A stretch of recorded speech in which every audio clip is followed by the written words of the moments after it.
한국 경제와 안보의 미래를 가르는 거대한 격돌이 시작되었습니다. 미국 전역을 뒤흔든 트럼프 행정부의 초강수 관세 폭탄, 최대 200%에 달하는 반도체와 의약품 관세는 단순한 압박이 아닙니다. 이는 동맹조차 가차없이 겨누는 미국식 실외교의 민낯이자 한국을 향한 전방위 압박의 신호탄입니다. 그러나 이 위기는 단순한 재앙이 아니라 한국이 세계 경제와 안보 질서 속에서 진정한 주도권을 확보할 수 있는 절호의 기회이기도 합니다. 워싱턴 포스트와 블룸버그가 보도한 바와 같이 트럼프는 철강과 알루미늄에 이어 자동차 부품 25% 관세, 그리고 반도체와 의약품에는 200%라는 전례 없는 초고율을 거론했습니다. 단순한 협상 카드라 치부하기에는 그 강도가 지나쳤고 미국의 핵심 동맹국까지 직접 겨냥한 이번 조치는 명백히 새로운 국면임을 보여줍니다. 그러나 미국의 계산법이 아무리 정교하다 해도 그들이 놓친 결정적인 맹점이 존재합니다. 바로 한국이 쥐고 있는 공급망의 칼자루입니다. 미국의 전기차 산업은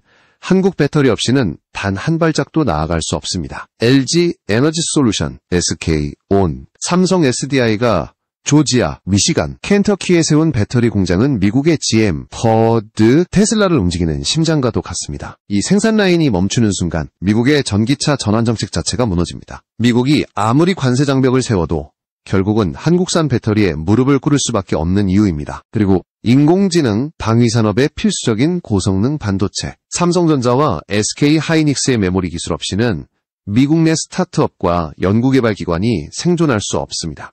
인텔은 이미 공정 전환에 실패했고 TSMC는 메모리 분야에서 한국을 따라잡지 못했습니다. 트럼프가 내뱉은 반도체 100% 관세는 한국을 흔들기보다 오히려 미국의 AI와 클라우드 산업, 나아가 군사 연구 기반까지 동시에 흔드는 자충수에 불과합니다. 더욱이 한국은 단순히 경제적 종속을 넘어 전략산업의 핵심 파트너로 부상했습니다. 조선과 원전, 방산 분야에서 한국의 기술과 생산력은 이미 세계 무대에서 독자적 경쟁력을 확보했습니다. 미국이 압박을 강화할수록 한국은 유럽, 중동, 동남아와의 협력을 넓히며 미국 기업을 더욱 고립시킬 수 있습니다. 결국 관세 장벽은 미국 스스로의 발목을 잡는 족쇄가 될 것입니다. 작은 영토, 적은 인구에도 불구하고 대한민국이 세계 최첨단 기술을 장악하고 있다는 사실은 미국조차 부정할 수 없습니다. 미국 인구의 15%에 불과한 한국이 세계 반도체 메모리 시장을 좌우하고 전기차 배터리 공급망을 독점하다시피 하고 있습니다. 이는 결코 우연이 아니라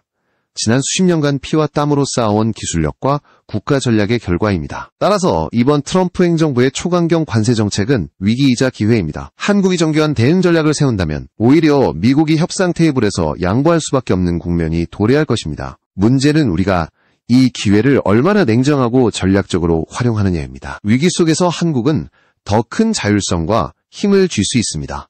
이제 중요한 것은 미국의 칼날에 주저앉는 것이 아니라 그 칼날조차 우리 국익을 위한 무기로 바꿔내는 결단입니다. 미국이 관세 카드를 꺼내든 배경에는 자신들이 여전히 세계 최강대국이라는 자부심이 깔려 있습니다. 하지만 냉정히 들여다보면 그들의 경제구조는 한국이 장악한 공급망에서 벗어날 수 없는 덫에 걸려 있습니다. 전기차, 반도체, 배터리, 의약품, 방산에 이르기까지 미국 경제의 심장부에는 한국 기업이 차지한 비중이 절대적입니다. 그들은 관세를 통해 압박하려 하지만 실상은 한국이 가진 카드 앞에서 스스로를 오바매고 있는 셈입니다. 미국의 전기차 전환 정책은 전적으로 한국산 배터리에 의존하고 있습니다. 조지아, 미시간, 켄터키에 들어선 LG 에너지 솔루션, SK 온, 삼성 SDI 공장은 GM, 퍼드, 테슬라의 생산 라인을 지탱하는 생명선입니다. 만약 이 생산이 멈춘다면 미국 자동차 산업은 순식간에 붕괴할 것이며 이는 단순한 산업 위기를 넘어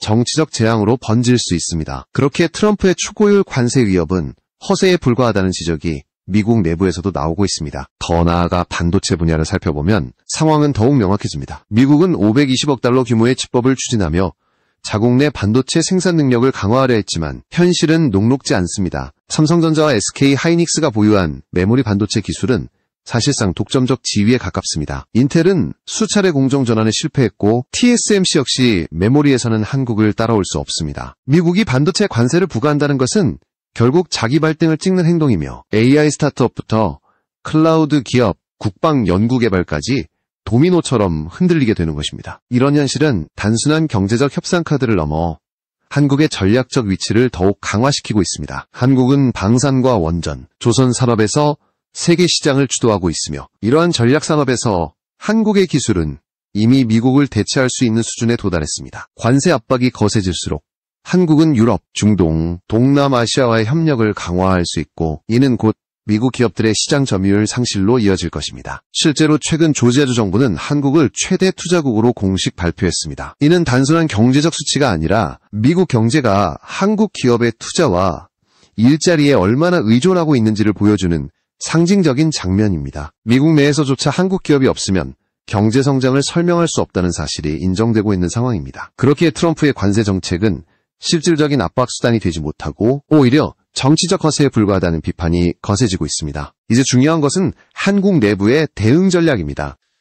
이번 사태를 계기로 한국은 산업 고도화와 국산화율 확대에 속도를 낼 수 있습니다. 미국의 무리한 관세는 단기적으로는 위기지만 장기적으로는 탈미국 공급망을 가속화시키는 기폭제가 될 수 있습니다. 특히 전기차 배터리와 반도체 분야에서 한국이 쥐고 있는 독보적 위치는 미국을 역건강시킬 수 있는 가장 강력한 카드입니다. 미국이 위협하는 순간 그 칼끝은 되려 미국 스스로를 겨누게 될 것입니다. 한국이 미국의 압박 앞에서 결코 무너지지 않는 이유는 단순히 기술력 때문만이 아닙니다. 한국은 이미 글로벌 공급망의 중심에 서 있으며 그 영향력은 미국의 전략적 이해관계와 직결되어 있습니다. 미국이 아무리 초고율 관세를 부과하더라도 결국 한국을 대체할 수 없는 구조적 현실이 존재하는 것입니다. 전기차 산업을 다시 들여다보겠습니다. GM과 포드, 테슬라가 내세우는 미래차 전략은 모두 한국 배터리에 달려 있습니다. 조지아와 미시간에 건설된 대규모 배터리 공장은 단순한 생산기지가 아니라 미국 자동차 산업 전체의 생명줄입니다. 만약 이 공장이 멈춘다면 미국 내 전기차 전환은 좌초될 것이고 이는 트럼프가 아무리 정치적으로 포장해도 감출 수 없는 치명적 약점이 됩니다. 한국은 이미 이 산업에서 독보적인 위치를 차지하며 미국을 사실상 협상 테이블에 끌어들일 수 있는 주도권을 확보했습니다. 반도체 역시 마찬가지입니다. 미국이 국산화를 추진하며 대규모 지원책을 내놓았지만 기술과 신뢰에서는 한국 기업을 따라올 수 없습니다. 삼성전자의 첨단 D램과 낸드 기술, SK하이닉스의 메모리 경쟁력은 단순한 우위가 아니라 사실상 시장을 좌우하는 수준입니다. 인텔은 여러 차례 공정전환에 실패하며 신뢰를 잃었고 TSMC조차 메모리 분야에서는 한국의 벽을 넘지 못했습니다. 따라서 트럼프가 내세운 반도체 100% 관세는 한국을 향한 압박이 아니라 미국 스스로에게 치명적인 부메랑이 될 수밖에 없습니다. 이뿐만이 아닙니다. 한국은 방산과 원전, 조선 산업에서도 미국을 능가하는 파트너로 떠올랐습니다. 최근 유럽과 중동 시장에서 한국 방산 패키지가 확장되면서 미국 기업들의 점유율은 위협받고 있습니다. K방산은 이미 폴란드, 노르웨이, 사우디아라비아 등 주요 국가들과 굵직한 계약을 성사시키며 세계적 신뢰를 얻었습니다. 이런 상황에서 미국이 무리한 관세 장벽을 세운다면 한국은 오히려 제3국과의 협력을 강화하며 미국 기업을 더 깊은 수렁으로 몰아넣을 수 있습니다. 의약품 분야도 마찬가지입니다. 한국은 단순한 생산기지를 넘어 바이오시밀러와 신약 개발 분야에서 세계 시장 점유율을 빠르게 확대하고 있습니다. 미국 의료 시스템 역시 한국산 원료 의약품과 제네릭 의존도가 높습니다. 만약 트럼프 행정부가 무리하게 관세를 부과한다면 그 부담은 고스란히 미국 환자들에게 돌아가게 될 것입니다. 이는 단순히 경제적 불이익을 넘어 정치적 부담으로까지 이어질 수 있습니다.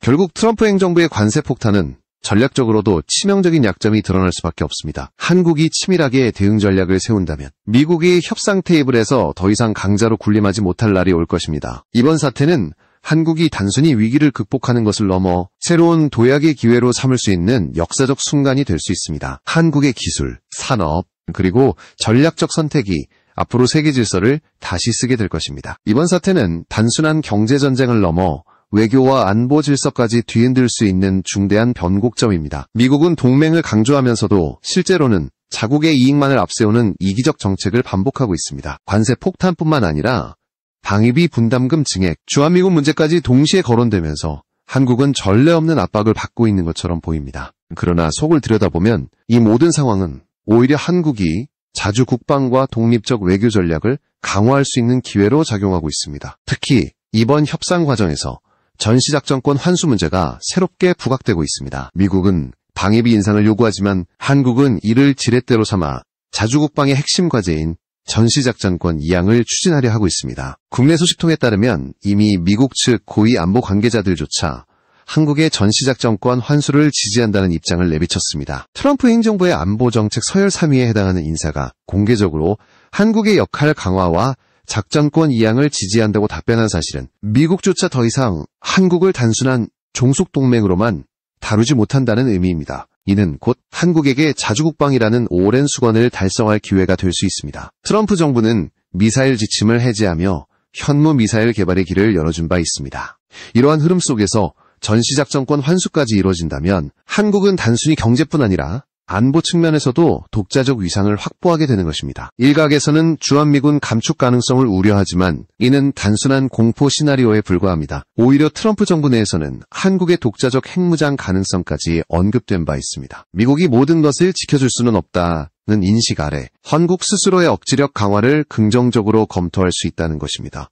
이는 미국의 전략적 계산이 한국을 억누르는 것이 아니라 오히려 한국의 자율성을 넓히는 방향으로 작용할 수 있다는 점을 보여줍니다. 관세 문제와 전자권 논의가 맞물리면서 이번 협상은 단순한 경제 갈등이 아니라 동맹 재편의 시작이 될 가능성이 큽니다. 한국이 주도적으로 협상 카드들을 활용한다면 미국은 더 이상 무리한 요구를 강요할 수 없습니다. 오히려 한국이 원하는 방향으로 협상의 흐름을 이끌어갈 수 있는 판이 열리고 있는 것입니다. 따라서 이번 사태는 한국이 미국의 압박에 굴복하는 장면이 아니라 정반대로 자주성과 영향력을 넓히는 역사적 기회로 기록될 수 있습니다. 경제, 외교, 안보의 삼중전선을 동시에 돌파하며 한국은 진정한 전략 강국으로 도약할 수 있는 발판을 마련하고 있습니다. 위기를 기회로 바꿀 수 있는가? 그 답은 이제 한국의 선택에 달려 있습니다. 트럼프 행정부의 관세 폭탄이 가져온 파장은 단순히 경제적 충격에 그치지 않습니다. 이번 사태는 한국 내부적으로 산업 구조를 한 단계 더 고도화할 수 있는 결정적 계기가 될 수 있습니다. 미국 의존도를 줄이고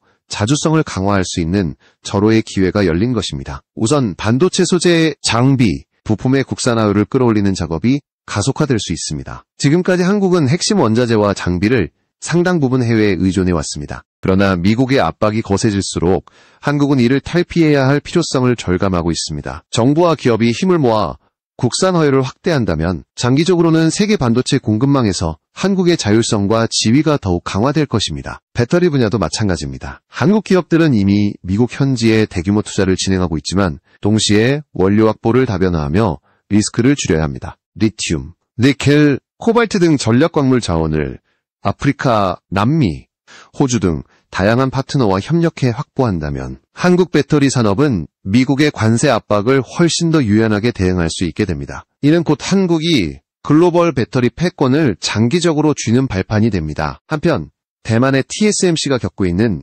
전력난과 기술 유출 문제는 한국에게 또 다른 기회로 작용하고 있습니다. 대만 남부의 화력발전소 폭발로 인한 전력 차질은 TSMC의 공장 가동에 직격탄을 날렸습니다.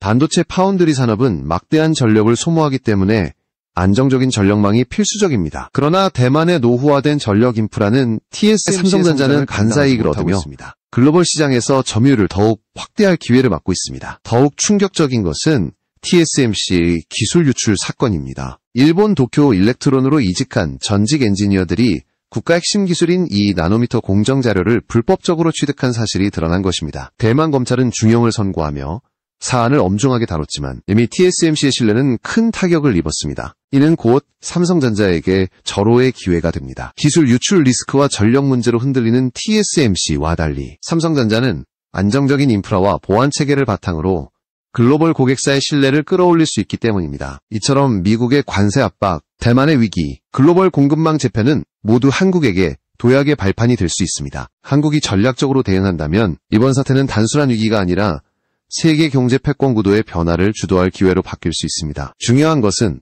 한국이 얼마나 빠르고 정밀하게 전략을 수립하고 실행하느냐입니다. 트럼프 행정부의 관세 공세는 단기적으로는 한국 기업에 큰 부담을 안겨주는 듯 보입니다. 그러나 그 이면을 깊이 들여다보면 이는 한국이 더 강력한 자주성을 확보하고 세계 경제 질서 속에서 입지를 확대할 수 있는 기회이기도 합니다. 위기를 견디는 나라는 많지만 위기를 기회로 전환하는 나라는 드뭅니다. 한국은 바로 그 드문 사례가 될 수 있는 잠재력을 갖추고 있습니다. 한국은 관세를 통해 외국 기업이 부담을 지고 자국 정부는 수입이 늘어난다고 주장합니다. 그러나 실제로는 소비자 가격 상승으로 이어지고 결국 미국 국민과 기업이 가장 큰 피해자가 됩니다. 전문가들은 장기간 관세가 유지될 경우 미국 GDP가 최대 1% 하락할 수 있다고 분석했습니다. 한국을 겨냥한 관세가 결과적으로 미국 경제를 스스로 약화시키는 아이러니한 장면이 연출되는 것입니다. 더욱이 미국은 중국에는 유연하면서도 동맹국인 한국과 일본에는 과도한 부담을 전가하고 있습니다. 최근 트럼프 정부가 금지하던 엔비디아 H20 AI 반도체의 중국 수출을 허가한 사례가 대표적입니다. 중국에는 기술 수출의 문을 열면서 한국에는 관세와 방위비 부담을 동시에 요구하는 모습은 동맹의 신뢰를 무너뜨리고 있습니다. 이러한 이중적 태도는 미국 스스로가 그토록 강조하는 경제 안보 동맹의 정당성을 무너뜨리고 있는 셈입니다. 그러나 이런 상황에서 한국은 전혀 다른 길을 모색할 수 있습니다. 바로 전시작전권 환수라는 수건을 관철시키는 것입니다. 미국이 방위비 인상을 요구하는 순간 한국은 이를 기회로 삼아 자주국방의 토대를 더욱 확실히 다질 수 있습니다. 이미 트럼프 행정부 내 고위 관계자들이 한국의 전자권 환수에 긍정적인 태도를 보인 만큼 이는 단순한 희망이 아니라 현실적 가능성으로 다가오고 있습니다. 한국은 경제와 안보 양 측면에서 동시에 자율성을 확보할 수 있는 기로에 서 있습니다. 관세 압박을 계기로 반도체, 배터리, 방산, 의약품 등 핵심 산업의 국산화와 탈미국 공급망 전략을 추진한다면 한국은 어느 한 국가에 종속되지 않는 독립적 강국으로 자리매김할 수 있습니다. 동시에 전자권 환수를 통해 안보의 자율성까지 강화한다면 한국은 진정한 의미의 전략 강국으로 도약할 수 있습니다. 이번 사태는 분명 위기입니다. 그러나 역사는 위기를 기회로 바꿔낸 나라들에 의해 다시 쓰여져 왔습니다. 한국은 지금 그 갈림길에 서 있습니다. 트럼프의 초고율 관세가 던진 도전장을 한국은 단순히 방어하는 것이 아니라 세계 질서 속에서 더 큰 힘과 영향력을 확보하는 계기로 만들 수 있습니다. 이제 중요한 것은 한국이 이 기회를 어떻게 활용하느냐입니다. 주저앉을 것인가 아니면 더 높이 비상할 것인가. 선택은 우리의 손에 달려 있습니다. 역사의 흐름은 언제나 강자의 힘만으로 결정되지 않았습니다. 위기를 맞았을 때 이를 도약의 발판으로 삼은 나라만이 새로운 질서를 주도했습니다. 한국은 지금 그 기로에 서 있습니다. 미국의 압박은 거세지만 동시에 한국의 기술력과 공급망 장악력은 그 어느 때보다 강력합니다. 전자권 환수와 자주 국방, 그리고 핵심 산업의 국산화는 단순한 대응이 아니라 한국이 진정한 강국으로 자리매김하는 길입니다. 트럼프의 관세 폭탄은 결국 한국을 시험하는 불씨일 뿐, 이 불씨가 거대한 도약의 불꽃이 될지는 우리의 선택에 달려